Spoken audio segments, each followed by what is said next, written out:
మా జూబ్లీహిల్స్ ప్రాంత ప్రజలందరూ కూడా దాదాపు 25,000 మెజారిటీతో నన్ను ఆశీర్వదించినందుకు నా ప్రాంత ప్రజలందరూ కూడా ప్రాధాన్య నమస్కారాలు తెలియజేస్తూ ధన్యవాదాలు తెలియజేస్తూ ఏదైతే నమ్మకం నా మీద పెట్టుకొని మా పిల్లోడు, మా బస్తీ పిల్లోడు, మా కొడుకు, మా తమ్ముడు మాకు అండగా ఉంటాడు, మా కష్టాల్లో నిలబడతాడు, మా సమస్యలు పరిష్కరిస్తాడని ఎంతో నమ్మకంతో నాకు ఈ అవకాశం కల్పించారు. వారి సేవ చేసుకోవడానికి ఈ అవకాశం కల్పించినందుకు వారందరికీ కూడా ధన్యవాదాలు తెలియజేస్తూ అదేవిధంగా కాంగ్రెస్ అధిష్టానం సోనియా మేడం గారు, రాహుల్ గాంధీ గారు, మల్లికార్జున్ ఖార్గే గారు, కేసీ వేణుగోపాల్ గారు, అలానే మా ముఖ్యమంత్రి గారు, మా ప్రియతమ నాయకులు మా అన్న రేవంత్ అన్న గారికి, మా అధ్యక్షులు పిసిసి అధ్యక్షులు మహేష్ కుమార్ గౌడ్ గారికి, ఇన్ఛార్జ్ మేడం నటరాజన్ గారికి, విశ్వనాథం గారికి అండ్ ఎంటైర్ క్యాబినెట్ మంత్రులందరికీ అండ్ మా ఎమ్మెల్యేలకి, చైర్మన్స్కి, మా పార్టీ కార్పొరేటర్స్, స్థానిక కార్పొరేటర్స్కు, ప్రతి ఒక్క కార్యకర్తకి ఎంతో కష్టపడ్డందుకు వాళ్ళందరూ కూడా ధన్యవాదాలు తెలియజేస్తూ మరి మా పార్టీ పెద్దలు నా మీద నమ్మకం పెట్టుకొని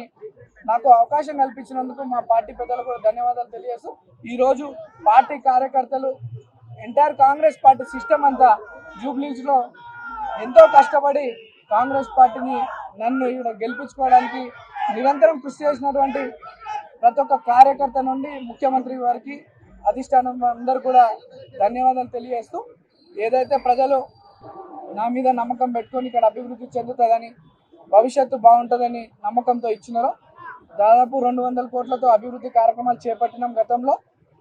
ఇప్పుడు ఈ యొక్క ఇంత మంచి ఆశీర్వదించారు పెద్దలు ముఖ్యమంత్రి గారి దృష్టికి మా ప్రాంత సమస్యలన్నీ కూడా తీసుకెళ్ళి అన్నీ కూడా శాశ్వత పరిష్కారం చేయడానికి నిరంతరం కృషి చేస్తా.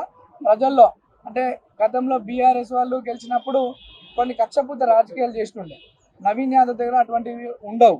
నవీన్ యాదవ్ ఈ రోజు వరకే మీరు మేము ఇప్పటి నుండి మనం అంతా ఒకటే, మన ప్రాంత అభివృద్ధి కొరకు కష్టపడదాం, కలిసి పని చేసుకుందాం అని చెప్పి సందర్భంగా తెలియజేస్తూ మరి మా అనేక దుష్ప్రచారాలు బీఆర్ఎస్ పార్టీ వాళ్ళు మా మీద, నన్ను, నా కుటుంబ సభ్యుల్ని అనేక తప్పుడు ఆరోపణలు చేయడం జరిగింది. వాటికి ఈరోజు ఈ సమాధానం మా ప్రజలు వాళ్ళకి ఇచ్చినారు. ప్రజలందరూ కూడా మరోసారి ధన్యవాదాలు తెలియజేస్తూ అందరికీ కష్టంలో తమ్ముడుగా, కొడుకుగా ఉంటానని చెప్పి తెలియజేస్తూ మా యొక్క కష్టాన్ని, మా యొక్క ప్రచార విధానాన్ని ప్రజల్లోకి మీ ద్వారా కూడా చాలా వెళ్ళింది. ప్రజలకు నమ్మకం కలిగింది మా మీద. దానికి కూడా మీ పత్రికా సోదరులకి, మీడియా సోదరులకి అందరూ కూడా ధన్యవాదాలు తెలియజేస్తూ జై కాంగ్రెస్. ఒక ఆడబిడ్డగా నా మీద ఎంత చేయాలో అంత చేశారు. ప్రజాస్వామ్యంలో అప్రజాస్వామికంగా జరిగిన ఈ ఎన్నికలు, రౌడీయిజంతో జరిగిన ఎన్నికలు ఇవి. ప్రజలందరూ నాకు చాలా వరకు సపోర్ట్ చేశారు. వాళ్ళందరికీ నా ధన్యవాదాలు. ఈ ప్రజాస్వామ్యంలో ఈ అప్రజాస్వామికంగా జరిగిన ఈ ఎన్నికలు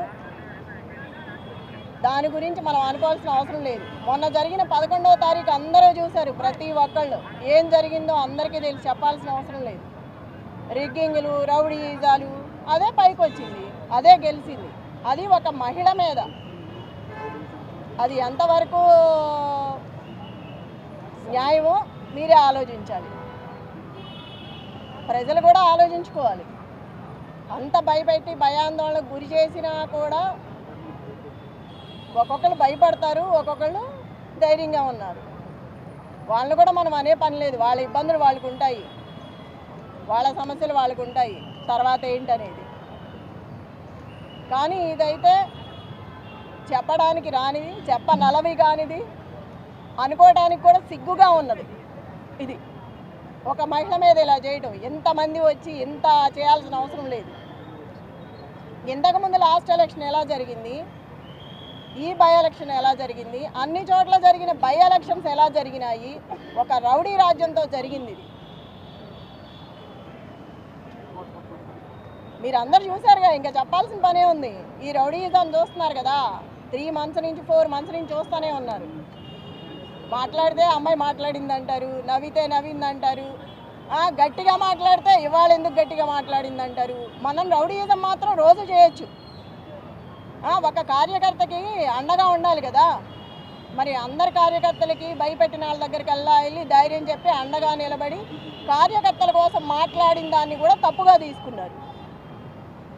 దాన్ని కూడా భూతద్దంలో చూపించారు. ఒక మహిళని ఇలా చేయడం ఫస్ట్ టైం మీరు చూస్తున్నారుగా.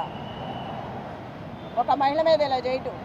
దీన్ని గెలుపండ్రు అడ్డదారులు వచ్చి అడ్డంగా చేసి, నేను చూసా కదా మొన్న, నేను అడ్డం పడ్డాను, ఎక్కడికక్కడ అడ్డం పడతానే వచ్చాను, చాలా చేసుకుంటూ వచ్చాము. అది కూడా లేడీస్ని చేసుకొచ్చాం, అన్ని చోట్ల లేడీస్నే చేసాం, అంత ధైర్యంగా నిలబడి.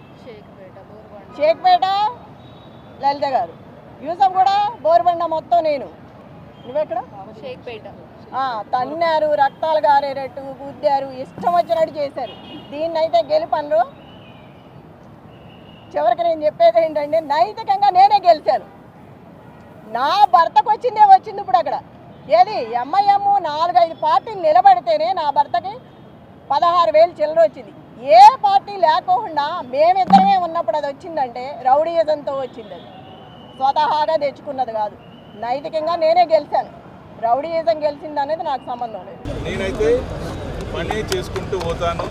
ఎక్కడ అవసరం ఉన్నా నా అవసరం ఉన్నా నన్ను నిలవచ్చు, వదిలిపెట్ట. ఎక్కడ డెవలప్మెంట్ కాకుండా దానికి వెనుకమంటే ఉంటాం మేము. భారతీయ జనతా పార్టీ కట్టుబడే ఉంటుంది పని గురించి. కానీ ఈ విధంగా విచ్చలవిడిగా భారతీయ జనతా పార్టీ మాత్రం పైసలు ఇయ్యదు ఓటర్కి. అయినా కానీ ఓట్లు వేసిన మాకు ఓటేసిన భారతీయ జనతా పార్టీ ప్రతి ఒక్కరికి కూడా ధన్యవాదాలు తెలియజేసుకుంటున్నాను.